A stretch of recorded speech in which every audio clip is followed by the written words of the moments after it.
Good afternoon, welcome to వైద్యం ఆరోగ్యం. వైద్యం ఆరోగ్యంలో ఈరోజు టాపిక్ వెరికోస్ వెయిన్స్.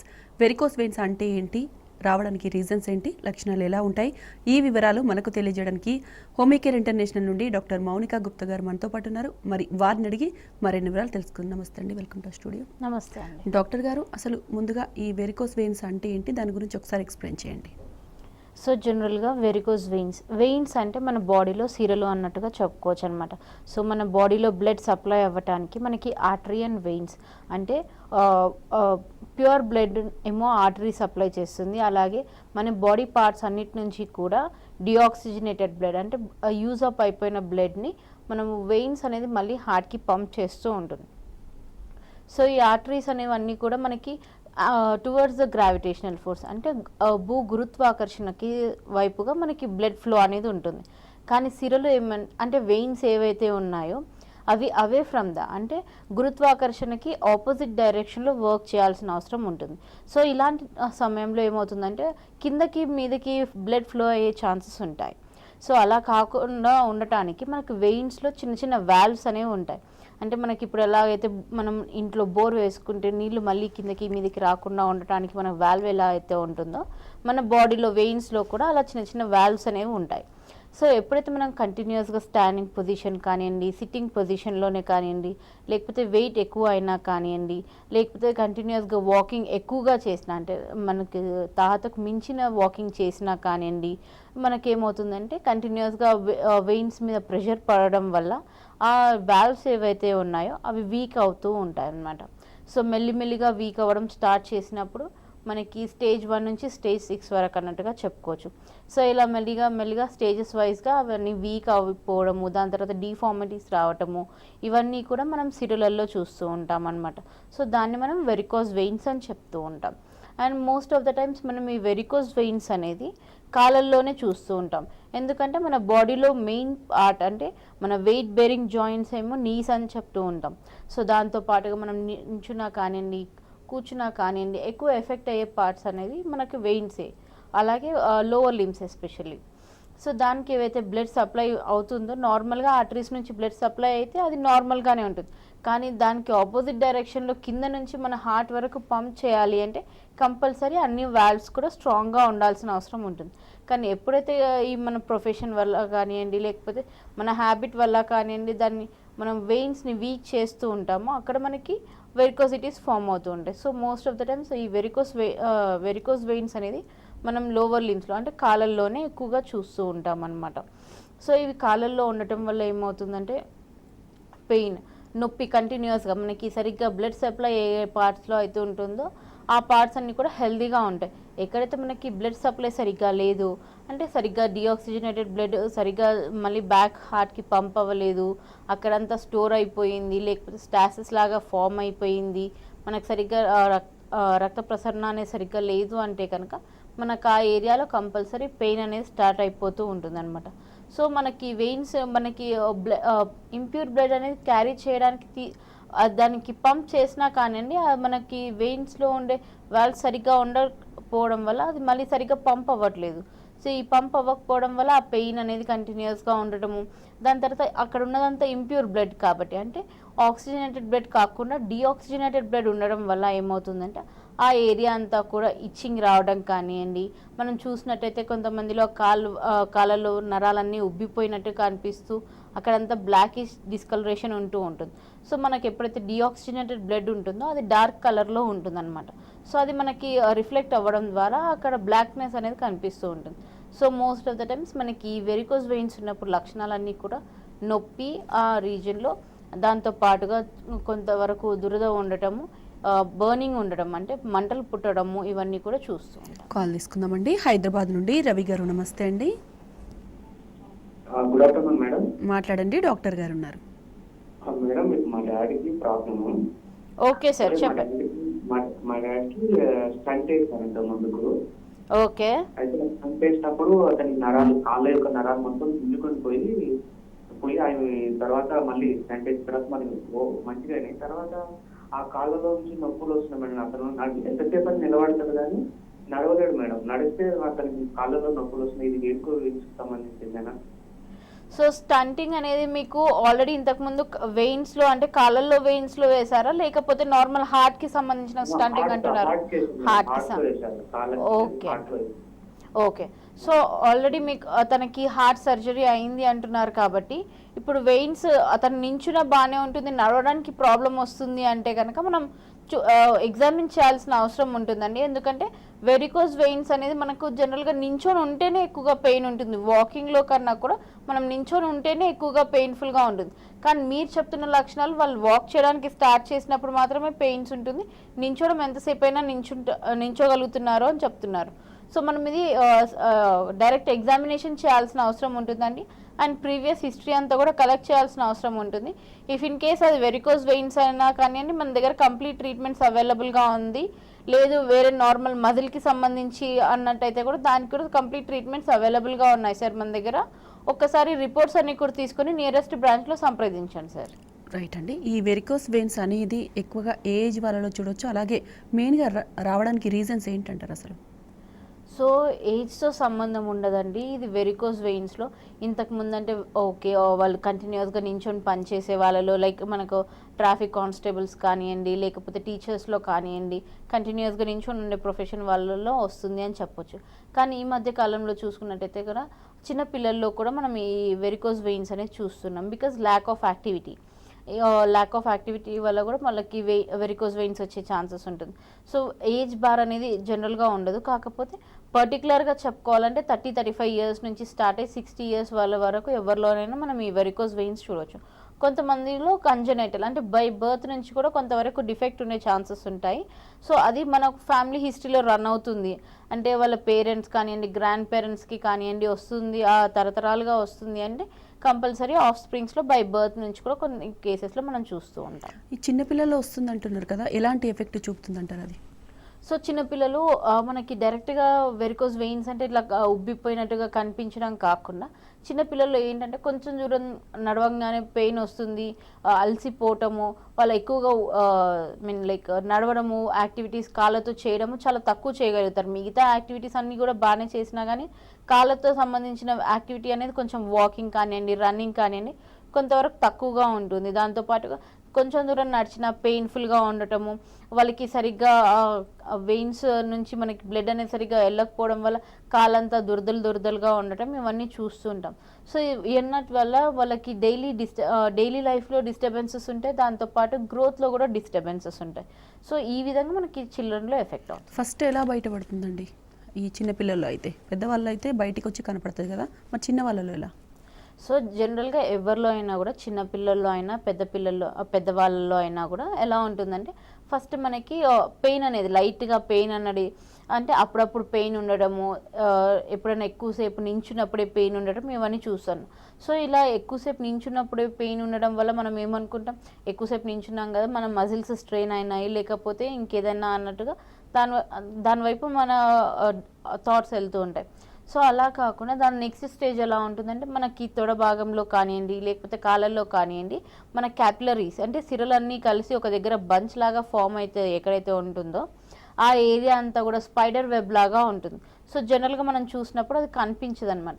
కానీ ఎవరిలో అయితే వెరికోస్ వెయిన్స్ ఎఫెక్ట్ అయిన పేషెంట్స్ ఉంటారో వాళ్ళల్లో చిన్నగా ఆ స్పైడర్ వెబ్ ఫార్మేషన్ లాగా ఉంటుంది. ఆ ఏరియా అంతా కూడా బ్లాక్ లైన్స్ గీసినట్టుగా కనిపిస్తూ ఉంటుంది అనమాట వాళ్ళ తొడల భాగంలో కానివ్వండి, కాళ్ళ భాగంలో కానివ్వండి. సో అలాంటి చిన్నగా సైన్స్ మనకి అది వెరికోస్ వెయిన్స్ అన్నట్టుగా చెప్తూ ఉంటుంది. దాని తర్వాత వాళ్ళకి పెయిన్ ఉండడం, ఆ ఏరియాలో కంటిన్యూస్గా పెయిన్ ఉండడం, టచ్ చేస్తే బాగా సెన్సిటివ్గా ఉండటము, ఆ ఏరియాలో ఇచ్చింగ్ ఉండటం చూస్తూ ఉంటాం. దాని తర్వాత అది మెల్లిమెల్లిగా ఇచ్చిన వెయిన్స్ క్యాపిలరీస్ నుంచి వెయిన్స్ వరకు రావటము, ఆ వెయిన్స్ అన్నీ కూడా కొంతవరకు పెయిన్ఫుల్గా ఉండడము, దాని తర్వాత ఉబ్బిపోయి దానిలో డిఫార్మిటీస్ అనేది రావటం ఇవన్నీ చూస్తుంటాం. అంటే ఇవి స్టేజ్ బై స్టేజ్గా ఇంక్రీజ్ అవుతూ ఉంటాయి. సో ఇనీషియల్గా మనం గుర్తుపట్టాల్సింది ఏ విధంగా అంటే వాళ్ళకి స్పైడర్ వెయిన్స్ ఉన్నాయి, చిన్నపిల్లల్లో ఇఫ్ ఇన్ కేస్ నరాలు బయటకు తేలినట్టుగా కనిపిస్తున్నాయి అంటే కనుక కంపల్సరీ ఇనీషియల్ స్టేజెస్లోనే మనం చూసుకోవాల్సిన అవసరం ఉంటుంది. ఇఫ్ ఇన్ కేస్ ఇంకా హిస్టరీ ఉంది, ఫ్యామిలీ హిస్టరీ ఉంది అంటే కనుక అది కన్ఫర్మేటరీ సిమ్టమ్ లాగా చూసుకోవచ్చు. లేదు వాళ్ళకి ఫ్యామిలీ హిస్టరీ లేదు, వాళ్ళకి అలా నరాలు తేలినట్టుగా కనిపిస్తున్నాయి అంటే కనుక ఒకసారి వాళ్ళ న్యూట్రిషన్ పరంగా అంటే వాళ్ళ డైట్ ఎలా తీసుకుంటున్నారు, వాళ్ళ డైటరీ హ్యాబిట్స్ ఎలా ఉన్నాయి, ఇవన్నీ మనం చూసుకోవాలి. లేదు ఇవన్నీ డైటరీ హ్యాబిట్స్ అన్నీ బాగానే ఉన్నాయంటే మళ్ళీ వెరికోస్ వెయిన్స్ విధంగా మన థాట్స్ అనేది పోనీయాలి. వెరికోస్ వెయిన్స్ అనేది నిర్ధారించడానికి ఈ హోమియోపతిలో ఎలాంటి ట్రీట్మెంట్ అందుబాటులో ఉంది? సో మనకి వెరికోస్ వెయిన్స్ అనేది వెయిన్స్కి సంబంధించిన సమస్య, కాకపోతే అది మనకి సర్క్యులేషన్ ఇవన్నిటికీ కూడా హెల్ప్ అవుతుంది. సో మనకి ఒక పర్టికులర్ దీనికి అంటే వెరికోస్ వెయిన్స్ దీనికే ట్రీట్మెంట్ ఆ విధంగా కాకుండా జనరల్గా అంటే ఆ పర్సన్ ఎలా ఉంది, ఆ పర్సన్లో సిమ్టమ్స్ ఏ విధంగా ఉన్నాయి. సో అందరు వెరికోస్ వెయిన్స్ ఉన్న పేషెంట్స్ అదే పెయిన్ అదే ఇచ్చింగ్ కంప్లైంట్ చేస్తారు అనేది ఉండదు. సో కొంతమందిలో అంత కాంప్లికేషన్స్ ఉన్నా కానీ పెయిన్ ఉండదు, ఇచ్చింగ్ ఉండదు, ఏమీ కంప్లైంట్స్ ఉండవు, జస్ట్ ఎక్స్టర్నల్ అపియరెన్స్ వల్లనే మనకు తెలుస్తూ ఉంటుంది. సో కొంతమందిలో చిన్నగా స్పైడర్ వెబ్ ఫార్మేషన్ ఉన్నప్పుడే విపరీతమైన నొప్పి ఇచ్చింగ్ ఉండేది కనిపిస్తూ ఉంటుంది.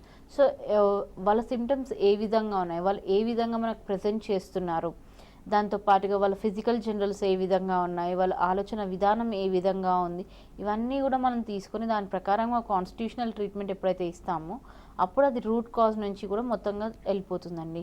సో మనం ఉట్టి వెరికోస్ వెయిన్స్ అన్నాము, పెయిన్స్ ఉంటున్నాయని ఆ పెయిన్స్కి ఒక ట్రీట్మెంట్, సో ఇచ్చింగ్ ఉంది అంటే ఇచ్చింగ్ ట్రీట్మెంట్, ఈ విధంగా ఇచ్చినట్టయితే కనుక అసలు అది కంప్లీట్గా క్యూర్ అవ్వదు. సో అలా కాకుండా కాన్స్టిట్యూషన్ అసలు రావడానికి కారణం ఏంటి, వాళ్ళ ఏ విధంగా ఉంది వాళ్ళ బాడీలో ప్రజెంటేషన్ అనేది, ఇవన్నీ ఎప్పుడైతే మనం కన్సిడర్ చేసి మనం కంప్లీట్ ట్రీట్మెంట్ ఇస్తామో అప్పుడే అది కంప్లీట్గా క్యూర్ అయిపోతుంది, అది రూట్స్ నుంచి కూడా వెళ్ళిపోతుంది. అండ్ వన్స్ వెళ్ళిపోయిన తర్వాత మళ్ళీ వేరే వెయిన్స్ కూడా ఎఫెక్ట్ అవ్వకుండా కూడా ఉంటుందండి. గర్భిణీ స్త్రీలలో ఎక్కువగా వస్తుంది అనేది అంటుంటారు, ఎందుకంటారు? సో ప్రెగ్నెన్సీ టైంలో విమెన్ వెయిట్ పుట్ ఆన్ అవుతూ ఉంటుంది కాబట్టి కంటిన్యూస్గా అది 1 or 2 kgs పెరిగినాము సరే దాన్ని తగ్గించేసుకోవడానికి అప్పుడు ఆ టైంలో మనకి వీలు అవ్వదు. సో వన్స్ వాళ్ళు వెయిట్ గెయిన్ అయ్యే కొద్దీ వాళ్ళకి కాళ్ళ మీద ప్రెషర్ పడడము కంటిన్యూస్గా ఉంటుంది కాబట్టి అక్కడ మనకి కొంతవరకు ఇబ్బంది కలిగిస్తుంది, ఆ వెరికోస్ వెయిన్స్ అనేది ఫార్మేషన్ అవుతూ ఉంటుంది. సో వన్స్ అది ఫార్మేషన్ అయినాక కూడా ప్రెగ్నెన్సీలో మనకి ఎప్పుడు కూడా 2 types ఉంటుందన్నమాట, ఫిజియోలాజికల్ అండ్ ప్యాథలాజికల్ అని చెప్పొచ్చు. సో ఫిజియోలాజికల్గా జరిగింది అంటే మనకి ప్రెగ్నెన్సీ అనేది నార్మల్ ఫినామినా. సో ఆ నార్మల్ ఫినామినాలో మనకి ఇది వచ్చింది అంటే అది ఫిజియోలాజికల్. సరే అది ప్రెగ్నెన్సీ అయిపోయి డెలివరీ అయిపోయిన తర్వాత అది తగ్గిపోతుంది. సో ఈవెన్ ఆఫ్టర్ డెలివరీ కూడా తగ్గలేదు అంటే అప్పుడే మనం ట్రీట్మెంట్ అనేది కంపల్సరీగా తీసుకోవాల్సిన అవసరం ఉంటుంది. లేదు ప్రెగ్నెన్సీ డ్యూరేషన్లో కూడా వాళ్ళకి పెయిన్ వస్తుంది, ఇచ్చింగ్ ఉంటుంది, వాళ్ళకి కొంతవరకు కాంప్లికేషన్స్ కనిపిస్తున్నాయి అంటే కనుక ఇమీడియట్గా ట్రీట్మెంట్ స్టార్ట్ చేయాల్సిన అవసరం ఉంటుంది. లేదు వాళ్ళకి ఎటువంటి కాంప్లికేషన్స్ లేదు, జస్ట్ పెయిన్ ఉంటుంది అంటే కనుక దాని తగ్గట్టుగా మనం ట్రీట్మెంట్ ఇవ్వచ్చు. లేదు అంటే కొంతవరకు రెస్ట్ తీసుకున్నా కానీ ఆఫ్టర్ డెలివరీ మన కండిషన్ ఏ విధంగా ఉంది, అది నార్మల్గా రిట్రాక్ట్ అయిపోయి నార్మల్గా ఉన్నాయా, లేదు ప్యాథలాజికల్గా ఇంకా చేంజెస్ కనిపిస్తున్నాయా అనే దాన్ని బట్టి మనం ట్రీట్మెంట్ ఇవ్వాల్సింది. బేబీకి ఏమైనా ఎఫెక్ట్ ఉంటుందంటారా? సో దానివల్ల బేబీకి ఏం ఎఫెక్ట్ ఉండదండి, ఎందుకంటే అది ఫిజియోలాజికల్ ప్రాసెస్ కాబట్టి. వన్స్ బాడీలో చేంజెస్ వస్తున్నాయి, ప్రెగ్నెన్సీ టైంలో విమెన్లో చేంజెస్ వస్తాయి. సో ఆ చేంజెస్లో ఇది ఒక 1 of the చేంజెస్ అన్నట్టుగా కన్సిడర్ చేయాలి. వన్స్ డెలివరీ అయిపోయింది, వాళ్ళు వన్స్ 6 months క్రాస్ అయినారు అంటే కనుక వాళ్ళ బాడీ అంతా కూడా నార్మల్ స్టేజెస్కి వచ్చే ఛాన్సెస్ ఉంటాయి. ఓకే, ఈ వెరికోస్ వెయిన్స్ అనేది ఓన్లీ కాలి భాగం కాకుండా ఇంకా ఏ పార్ట్స్లో వస్తుందంటారు? సో వెరికోస్ వెయిన్స్ అనేది ఇప్పుడు మనం వెయిన్స్కి సంబంధించిన సమస్య. సో అది ఓన్లీ కాళ్ళల్లో కాకుండా మనకి జనరల్ వేరే బాడీ పార్ట్స్లో చూసుకున్నట్టయితే కనుక హిమరాయిడ్స్ అన్నట్టుగా చెప్పుకోవచ్చు. మనకు పైల్స్ ఏవైతే చెప్తామో అవి కూడా మనకి వెయిన్స్కి సంబంధించిన సమస్య అనమాట. సో మలద్వారం దగ్గర ఎక్కడైతే మనకి సిలుస్ సప్లై అవుతూ ఉంటాయో కంటిన్యూస్గా కాన్స్టిపేషన్ అంటే మలబద్ధకం ఉండడం ద్వారా దాని మీద కంటిన్యూస్గా ప్రెషర్ పడడం ఉంటుంది. సో అక్కడ కూడా మనకు డిఫార్మిటీస్, వెయిన్స్లో డిఫార్మిటీస్ అనేది చూస్తూ ఉంటాం. సో మనకి పైల్స్ అనేది కానివ్వండి, మొలలు అనేది కానివ్వండి చూస్తూ ఉంటాం. సో ఇది 1 of the type of varicose vein అన్నట్టుగానే చెప్పుకోవచ్చు. అలాగే మేల్లో తీసుకున్నట్టయితే కనుక వెరికోసీల్ అని చెప్తూ ఉంటారు. అంటే వాళ్ళ బీజాలలో కొంతవరకు రక్త సరఫరా అనేది సరిగ్గా అవ్వకపోవడము, దాంతోపాటుగా అక్కడ వెయిన్ ఏదైతే సప్లై చేస్తూ ఉంటుందో అవన్నీ కూడా మెలికలు పడిపోయి ఉండడము ఉంటుంది. సో దీనివల్ల ఏమవుతుందంటే ఇన్ఫర్టిలిటీ కూడా దారితీస్తుంది అనమాట. సరిగ్గా కణాలు అనేది ప్రొడక్షన్ అవ్వకపోవడము, కణాలు సరిగ్గా ప్రొడక్షన్ ఉండకపోవడం వల్ల వాళ్ళకి పిల్లలు ఉండే ఛాన్సెస్ కూడా ఉంటాయన్నమాట. సో వెరికోస్ వెయిన్స్ అనేది మనకి మేల్లో తీసుకున్నట్టయితే వెరికోసీల్ లాగా ఎఫెక్ట్ అవుతుంది, ఇన్ జనరల్గా తీసుకున్నట్టయితే పైల్స్ లాగా కూడా ఎఫెక్ట్ అయ్యే ఛాన్సెస్. రైట్ అండి, పురుషులు మహిళల్లో చూసుకున్నట్లయితే ఎక్కువగా మహిళల్లో ఈ సమస్య అనేది ఎక్కువగా ఉంటుందంటారు, ఎందుకంటారు? సో ఇప్పుడు యాక్టివిటీస్ని బట్టి డిపెండ్ అయి ఉంటుంది అనమాట. సో ఫీమేల్లో ఫీమేల్లో తీసుకున్నట్టయితే కన్సిడర్ ప్రొఫెషన్ మనకి ప్రెగ్నెన్సీ టైంలో వాళ్ళకి ఎక్కువగా వస్తూ ఉంటుంది. దాంతోపాటుగా స్టాండింగ్ వర్క్ వాళ్ళు ఎక్కువగా చేసిన, ఇప్పుడు కుకింగ్ కానివ్వండి, కొంతమంది కుకింగ్ ప్రొఫెషన్నే ఉంటుంది వాళ్ళు కంటిన్యూస్గా. దానిలో కంటిన్యూస్గా 3 to 4 hours కంటిన్యూస్గా నించొని ఉండి పని చేయడం వల్ల కూడా వాళ్ళలో ఎక్కువ ఎఫెక్ట్ అవుతుంది. సో ఫీమేల్లోనే ఎక్కువ ఉంటుంది, మేల్లో తక్కువ ఉంటుంది అనేది లేదు ఈ మధ్య కాలంలో. సో ప్రతి ఒక్కరిలో ఎక్కువగానే చూస్తున్నాం ఈ వెరికోస్ వెయిన్స్ అనే స్టాండింగ్ ప్రొఫెషన్. లేకపోతే ఎక్కువగా ఇప్పుడు కొంతమంది మనకి బైక్ డ్రైవ్ చేయడం చూస్తుంటాం. సో ఆ బైక్ డ్రైవ్ చేయడం అనేది వాళ్ళ పొజిషన్కి కాకుండా హైట్ ఉన్నా కానివ్వండి, లేకపోతే చాలా చిన్నగా ఉన్నా కానివ్వండి, అక్కడ కూడా మనకి కంటిన్యూస్గా ప్రెషర్ ఏర్పడుతుంది, ఫ్రిక్షన్ ఏర్పడుతుంది. కాబట్టి మనకు బైక్ డ్రైవింగ్ చేసే వాళ్ళలో కూడా మనం ఈ వెరికోస్ వెయిన్స్ అనేది చూడొచ్చు. అలాగే స్పోర్ట్స్ పర్సన్ కంటిన్యూస్గా వాళ్ళు స్పోర్ట్స్ యాక్టివిటీస్లో ఉండడము, దాని తర్వాత వన్స్ వాళ్ళ రిటైర్మెంట్ అయిపోయిన తర్వాత వాళ్ళు దాన్ని నెగ్లెక్ట్ చేయడము, బాడీ ఫిట్నెస్ లేకపోవడం వల్ల కూడా, సో అలాంటిది ప్రీవియస్ వర్క్ ప్రెషర్ అంతా కూడా ఇప్పుడు ఆఫ్టర్ రిటైర్మెంట్ కనిపించే ఛాన్సెస్ కూడా ఉంటాయి. ఈ వంశపారపర్యంగా వచ్చే ఛాన్సెస్ ఎంతవరకు ఉన్నాయంటారు? సో అదొక 40 to 50% ఉండే ఛాన్సెస్ ఉంటుందండి. ఎందుకంటే కంపల్సరీ అన్నట్టు కాకుండా వాళ్ళు డైట్ ఇవన్నీ వాళ్ళ బాడీ వెయిట్ని మెయింటైన్ చేస్తూ వచ్చినట్టయితే కనుక మళ్ళీ ఆఫ్ స్ప్రింగ్స్లో చూడము. ఇఫ్ ఇన్ కేస్ వాళ్ళు కంటిన్యూస్గా అలాగే ఉంది, బాడీ వెయిట్ మీద శ్రద్ధ లేదు అంటే వాళ్ళు సరిగ్గా డైట్ ఇవన్నీ ఏం ఫాలో అవ్వట్లేదు, ఒబేసిటీకి గురవుతున్నారు అంటే కంపల్సరీగా వాళ్ళకు కూడా వచ్చే ఛాన్సెస్ ఉంటుంది. హెరిడిటరీ అనేది చాలా ఎక్కువగా ఇంపాక్ట్ ఉంటుంది అనమాట. సో అలాంటి వాళ్ళల్లో కూడా మనము ఫర్దర్ జనరేషన్స్కి స్ప్రెడ్ అవ్వకుండా ఉండాలి ఈ జీన్ని అంటే కనుక మనం జెనెటికల్ కాన్స్టిట్యూషనల్ సిమినిమం ఎప్పుడైతే అడ్మినిస్టర్ చేస్తామో పేషెంట్కి, అప్పుడు కూడా వాళ్ళ జీన్స్ అనేది కరెక్షన్ అయిపోయి వాళ్ళకు నార్మల్ అయ్యే ఛాన్సెస్ ఉంటుంది. అండ్ ఫర్దర్గా ఆఫ్ స్ప్రింగ్స్ కూడా ఎఫెక్ట్ అవ్వకుండా కూడా ఉంటారు. రైట్ అండి. ఈ వెరికోస్ వెయిన్ సమస్య అనేది చిన్నపిల్లలు అంటే ఏజ్తో సంబంధం లేకుండా వస్తుందన్నారు కదా, ట్రీట్మెంట్ విషయానికి వచ్చినట్లయితే వీళ్ళలో వాళ్ళలో ఒకలా ఉంటుందంటారా? సో ఎవరిలో కూడా ఒకలా ఉండదండి. పెద్దవాళ్ళైనా కానివ్వండి, చిన్నవాళ్ళైనా కానివ్వండి, ఈవెన్ ట్విన్స్లో కూడా మనం ఒక విధమైన ట్రీట్మెంట్ ఇవ్వం. సేమ్ కంప్లైంట్స్ ఉన్నాయి, సేమ్ విధంగా పెయిన్ ఉంది, సేమ్ విధంగా ఇచ్చింగ్ ఉంది, లేకపోతే వాళ్ళకి సేమ్ దగ్గర కూడా డిఫార్మిటీస్ ఉన్నాయి అంటే కూడా సేమ్ మెడిసిన్ మనం అడ్మినిస్ట్రేట్ చేయము. ఎందుకంటే every person is unique in their own form అనమాట. సో ఒక పర్సన్కి సేమ్ డిఫార్మిటీస్ ఉన్నాయి, కాకపోతే ఆయన ఆలోచన విధానం వేరే ఉంటుంది, ఇంకో వేరే విధానం ఉంటుందన్నమాట ఆలోచన. సో ఒకరికి కొంచెం పెయిన్ కాగానే విపరీతమైన పెయిన్, డాక్టర్ దగ్గరకు వచ్చినప్పుడు వాళ్ళ ఎక్స్ప్రెషన్ కూడా లైక్ చాలా పెయిన్ ఉంటుంది, ఎప్పుడు కూడా నేను యాక్టివిటీ చేయలేను, వాళ్ళు ఆ వే ఆఫ్ టాక్లో మనం చెప్పొచ్చు. కొంతమందికి అది మొత్తం వెరికోస్ వెయిన్స్ అయిపోయి దాని మొత్తం కాంప్లికేషన్స్ వచ్చేసినాక కూడా లైక్ డాక్టర్ అని ఇంత మెల్లిగా చెప్తూ ఉంటారు. సో వాళ్ళ వే ఆఫ్ ఎక్స్ప్రెషన్ అనేది, వాళ్ళు ఎంతవరకు పెయిన్ తట్టుకోగలుగుతున్నారు, ఎంతవరకు సెన్సిటివ్ ఉన్నారు, ఇవన్నీ బట్టి కూడా మనం మెడిసిన్ అనేది చేంజ్ అవుతూ ఉంటుంది. సో అందరిలో ఒకే విధమైన మెడిసిన్ ఇవ్వలేము. అలా అని చిన్నపిల్లలు పెద్ద పిల్లల్లో ఒక డోస్ ఉంటుంది. సో వాళ్ళ ఇంటెన్సిటీ సివియారిటీని బట్టి మనం మెడిసిన్ అనేది చేంజ్ చేస్తూ ఉంటాం. రైట్ అండి. నెగ్లెక్ట్ చేస్తే కాంప్లికేషన్స్ ఎలా ఉంటాయంటారు? సో వెరికోస్ వెయిన్స్లో నెగ్లెక్ట్ చేసినట్టయితే కనుక కంటిన్యూస్గా ప్రెషర్ ఉంటుంది కాబట్టి ఆ వెయిన్ అనేది మనకి పల్చబడిపోవడం ఉంటుంది. దాని తర్వాత వెరికోస్ అల్సర్ లాగా ఫామ్ అయ్యే ఛాన్సెస్ ఉంటుంది.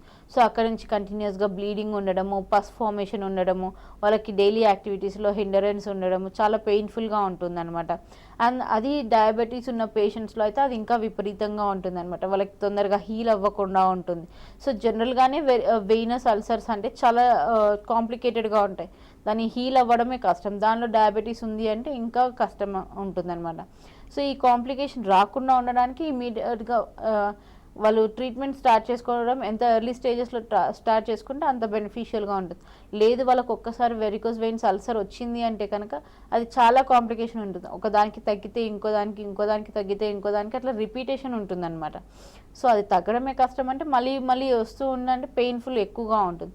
సో అలాంటి వాళ్ళలో కంప్లీట్గా కాన్స్టిట్యూషనల్ ట్రీట్మెంట్ తీసుకోవడము స్టార్ట్ చేసినట్టయితే కనుక వాళ్ళకి ఒకసారి వచ్చిన అల్సర్ని మనం తగ్గించడమే కాకుండా వేరే వెయిన్స్లో రాకుండా కూడా చూసుకుంటాం. సర్జరీ వరకు వచ్చిన సందర్భాలు ఉంటాయంటారా?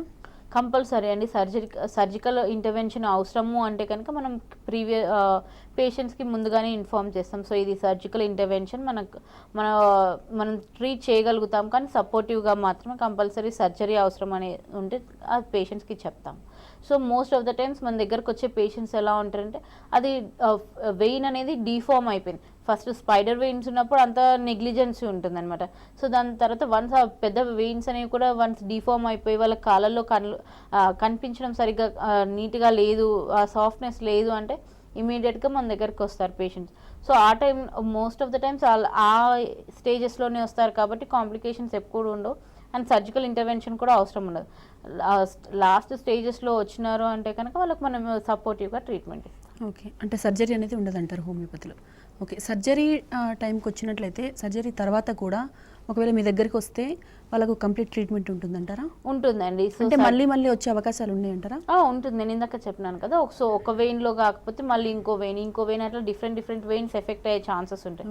సో అలా కాకుండా వన్స్ వాళ్ళకి సర్జరీ అయింది, ఓకే ఇప్పుడు వాళ్ళకి వెరికోజ్ అల్సర్ అయింది లేకపోతే వెరికోజ్ వెయిన్స్ అయింది, వాళ్ళకి సర్జికల్ ప్రొసీజర్ అయిపోయింది, దాని తర్వాత కూడా సపోర్టివ్గా మనం మెడిసిన్స్ కంటిన్యూ చేయొచ్చు. సో దట్ వేరే వెయిన్స్ ఎఫెక్ట్ అవ్వకుండా వేరే వెయిన్స్లో అల్సర్ రాకుండా కూడా మనం మెడిసిన్స్ చూసుకుంటాయన్నమాట. సో వాళ్ళకి పోస్ట్ ఆపరేటివ్గా కూడా మనకి హెల్ప్ సపోర్టివ్గా ఉంటుంది. అలాగే ప్రీ ఆపరేటివ్ కండిషన్స్ అంటే ఆపరేటివ్ కండిషన్స్లో వెళ్ళకుండా కూడా మనం మెడిసిన్స్ చూసుకుంటున్నాం. ఈ వెరికోస్ వెయిన్ సమస్య వచ్చిన వాళ్ళకి మామూలుగా నడుస్తేనే నొప్పి అని అంటుంటారు కదా, మరి ఇలాంటి వాళ్ళు వ్యాయామం చేస్తే హెల్ప్ అవుతుందంటారా? ఎలాంటి వ్యాయామం చేయాలంటారు? సో కంపల్సరీ వాళ్ళకి వ్యాయామం అనేది చాలా అవసరం. దాంతో పాటుగా వాళ్ళ వెరికోస్ వెయిన్స్లో వాళ్ళ పొజిషనల్ అనేది చాలా ఇంపార్టెంట్. సో మనకి ఈ రావడానికి వెయిన్స్ మీద ప్రెషర్ పడకుండా ఉండాల్సిన ఎక్సర్సైజెస్ చేసుకోవాల్సింది ఉంటుంది మనం. దాంతో పాటుగా వాళ్ళు ఎప్పుడైతే కంప్రెషన్ స్టాకింగ్స్ అని చెప్తూ ఉంటాం, సో ఎప్పుడైతే ఈ కంప్రెషన్ స్టాకింగ్స్ వాడుతూ ఉంటారో అంటే సపోర్టివ్గా అవి వాడడం వల్ల ఏమవుతుందంటే మనకి డీఫార్మ్ అయిన వెయిన్లో మనకి బ్లడ్ అనేది సరిగ్గా పైకి కిందకి స్టాసెస్ లాగా ఫామ్ అయిపోతుంది. సో కంప్రెషన్ వెయిన్ స్టాకింగ్స్ వేసుకోవడం వల్ల ఏమవుతుందంటే ఆ వెయిన్ అనేది కంప్రెస్డ్ అయిపోయి ఒక పొజిషన్లో అలైన్ అయి ఉంటుంది అనమాట. సో అలా అలైన్ అవ్వడం వల్ల కొంతవరకు వాళ్ళకి హెల్ప్ అవుతుంది. సో వాక్ చేయాలి అనుకున్నప్పుడు ఈ కంప్రెషన్ స్టాకింగ్స్ వేసుకోవాల్సిన అవసరం ఉంటుంది. అలాగే వ్యాయామం అనేది కూడా వాళ్ళకి దాని మీద బరువు పడకుండా ఎఫెక్ట్ పడకుండా ఉండే విధంగా చేసుకోవాల్సింది ఉంటుంది. అండ్ ఇంకో విషయం ఏంటంటే వాళ్ళు పడుకునేటప్పుడు మెయిన్లో వాళ్ళకి కాళ్ళ కింద మెత్త కానివ్వండి లేకపోతే కొంచెం హైట్లో ఏదైనా పెట్టుకొని పడుకుంటే వాళ్ళకి చాలా హెల్ప్ఫుల్గా ఉంటుంది. ఎందుకంటే వాళ్ళకి యాంటీ గ్రావిటేషనల్ ఫోర్స్లో బ్లడ్ ఫ్లో అవ్వాల్సింది ఉంటుంది కాబట్టి మనం కొంచెం ఎలివేషన్లో పడుకున్నట్టయితే కనుక హెల్ప్ అవుతుంది అనమాట. మనకి దీనివల్ల కూడా కొంతవరకు మనం తగ్గించే ఛాన్సెస్ ఉంటాయి. అంటే ఓవర్ వెయిట్ కూడా రీజనే అంటారు? అవునండి. రైట్. లైఫ్ స్టైల్ విషయానికి వచ్చినట్లయితే ఎలాంటి లైఫ్ స్టైల్ ఉన్న వాళ్ళలో ఈ వెరికోస్ వెయిన్ సమస్య అనేది ఎక్కువ చూస్తుంటాం? అలాగే మీ దగ్గరకు వచ్చే పేషెంట్స్ ఎలా ఉంటారు? సో జనరల్గా అయితే లైఫ్ స్టైల్ విషయానికి వచ్చినట్టయితే కనుక కంపల్సరీ ఒబేసిటీ ఉన్న వాళ్ళల్లో కానివ్వండి లేకపోతే ల్యాక్ ఆఫ్ యాక్టివిటీ ఉన్నా కానివ్వండి, అంటే కంటిన్యూస్గా యాక్టివిటీ ఉన్న ప్రాబ్లమే, అలానే ఏమీ యాక్టివిటీ లేకుండా కూడా ఉంటే కూడా ప్రాబ్లమే. మనం కొంతమంది చూస్తున్నాం కంటిన్యూస్ సిట్టింగ్ జాబ్ ఉంటుంది, అది లైక్ సిస్టమ్ జాబ్ ఉంటుంది, కంటిన్యూస్గా కూర్చొనే ఉండాల్సి వస్తుంది, వాళ్ళకి కొంచెం కూడా బ్రేక్ దొరకకుండా కంటిన్యూస్గా కూర్చొనే ఉంటూ ఉంటారు. సో అలా ఏమవుతుందంటే మనకి మోకాల్ భాగంలో ఏదైతే వెయిన్స్ ఉంటాయో అవి కంటిన్యూస్గా ప్రెషర్కి గురై అక్కడ నుంచి మనకి వెరికోస్ వెయిన్స్ స్టార్ట్ అయ్యే ఛాన్సెస్ ఉంటుంది. కొంతమందికి కంటిన్యూస్గా నించునే ప్రొఫెషన్ ఉంటుంది. సో వాళ్ళల్లో ఏమవుతుందంటే హిప్ దగ్గర నుంచి కూడా అరిపాదం వరకు కూడా వాళ్ళకి వెయిన్ అనేది ఎఫెక్ట్ అయ్యే ఛాన్సెస్ ఉంటుంది. సో ఇది ప్రొఫెషన్ పరంగా ఉంటుంది. మోస్ట్ ఆఫ్ ద టైమ్స్ వాళ్ళ బాడీ వెయిట్ అలాగే ప్రొఫెషన్ ఈ రెండు కూడా మనకి వెరికోస్ వెయిన్స్కి కారణం అవుతాయి. అలాగే హెరిడిటరీ కాజెస్ ఉన్నాయనుకోండి, వాళ్ళలో కొంచెం వెయిట్ పుట్ ఆన్ అయినా కానీ మెల్లిగా వెయిన్ మీద ఎఫెక్ట్ అయ్యే ఛాన్సెస్ ఉంటుంది. అలా కాకుండా వెయిట్ పుట్ ఆన్ అవ్వకుండా రెగ్యులర్ ఎక్సర్సైజెస్ చేసుకుంటూ డైటరీ ఫైబర్ ఎక్కువగా ఉండేటట్టుగా ఫుడ్ తీసుకునడం వల్ల కొంతవరకు హెల్ప్ అవుతుంది. అలాగే ఎప్పుడైతే మనం వెయిన్స్లో విటమిన్ బి కానివ్వండి లేకపోతే సరిపడా ఐరన్ కానివ్వండి ఫోలిక్ యాసిడ్ కానివ్వండి బాడీ అంతా కూడా నరిష్డ్గా ఉండేటట్టుగా వాటర్ ఎక్కువ తీసుకోవడం వల్ల కానీ కొంతవరకు ఈ ప్రాబ్లమ్ని అవాయిడ్ చేయొచ్చు. రైట్ అండి, వెరికోస్ వెయిన్ సమస్య గురించి చాలా విషయాలు తెలియజేస్తారు. థ్యాంక్ యూ సో మచ్ అండి. ఇది వాటి వైద్యం ఆరోగ్యం. నమస్తే.